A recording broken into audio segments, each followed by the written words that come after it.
خاندان خورشیدشاه علیف همصفا دوستای نزدیک این سخنان را ابراز خواهند داشت. مرحمت. سپاس درود. البته آقای یوسف شاه بسیار مرد سخنگوی است و ما مینداری بیان میکنیم به این شخص بزرگ که هر یک روزهای خوشی مردم دیار ما خوشتر میگذارانند و مرکه‌هایی میکنند که دلچسب هستند و البته در خاطر نقش می‌کنند. سپاس درود.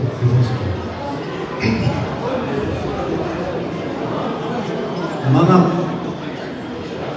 تا همین روزا نقشه‌های پایدار کردن فرزندان دیگر بودن.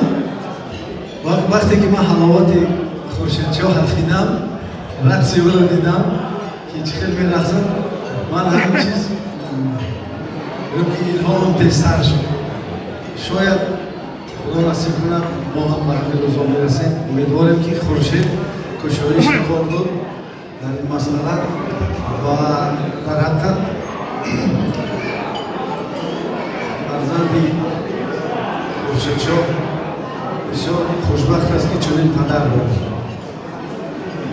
پدری که سالهای زیاد محنت کرد تا اینکه شما من همون در همون منبر بشینید. مبارکتون باد. چنین پدر لایق احترام است. چنین پدر لایق آن است که شما تمام عمر خدمتش کنید. و یکی از خدمت‌های شما خدمت این پدرتان این است که شما زندگی خوب، زندگی نفس گذارید. زندگی گذارید که هر زمان شما را بگوید در پدرتان رحمت. بگذار دارید چنین باشید. بگذار دارید خوشبختی‌ها و خرسندی‌ها شما را باشید. و فراموش نسازید که چند چیز ما می‌خواهیم که اینجا با شما یادآور شد. یکم اینکه رابطه را با خدا هیچ وقت فراموش نکنید. دوم اینکه پدر و مادر را خدمت کنید. سوم اینکه صله رحم نگاه دارید. چهارم وطن خود را دوست دارید. پنجم محنت کنید و فرزندان سالم و جامعه بدید. خوشبخت باشید. سلامت باشید.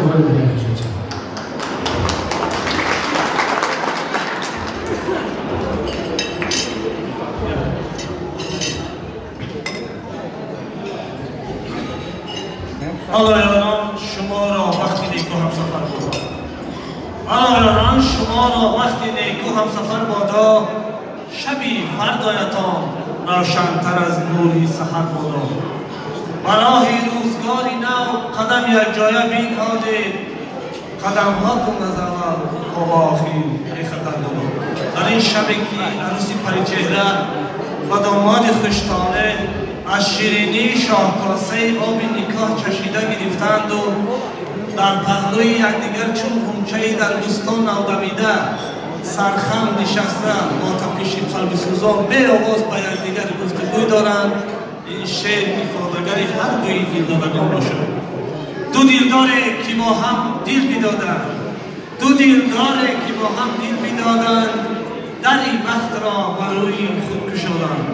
نموده قلب یکدیگر منور بر راه زندگانی پا نهادند.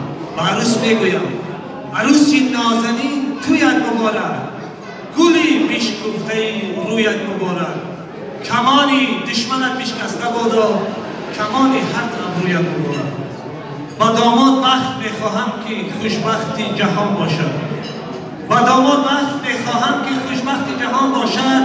با داماد تخت میخواهم که شاهی عاشقان باشد. الها هر کجا باشه نگهدار تو خدا باشد. تویتان مبارک باشد.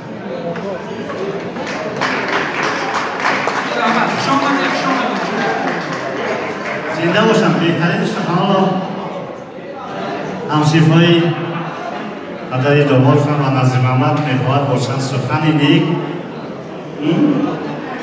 نظر نگه که ایسا از نام محمد خود گفت خیلی گناه امید از نام محمدی به دیما گفت که در روسیه قرار دارم کار و فعالیت میکنم. از نام دیگر همصفا شخصا از نام نظیر محمد همصفی خورشید علیف و در دامادی رو کرد امروز جوان زیبا را بار دیگر تبریک میکنیم.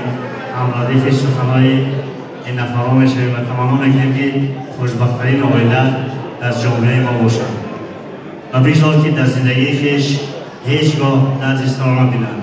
این است امید و آرزوی همصنفای خورشید علیف و تمام خوشی‌های روزگار را بهر این دو جوان زیبا تمنا کرده گفتنی است که بگذار خوشبخت باشند، صاحب فرزندها شوند، صاحب آبروی و اعتباری به پایان شوند و به مانند پدر مهربانشان همه روز چنین روز مهمان‌نواز باشند و خوشی‌های روزگار را بار دیگر بهرشان تمنا کرده آرزو میکنیم که هیچگاه در زندگی خویش درد سر را نبینند.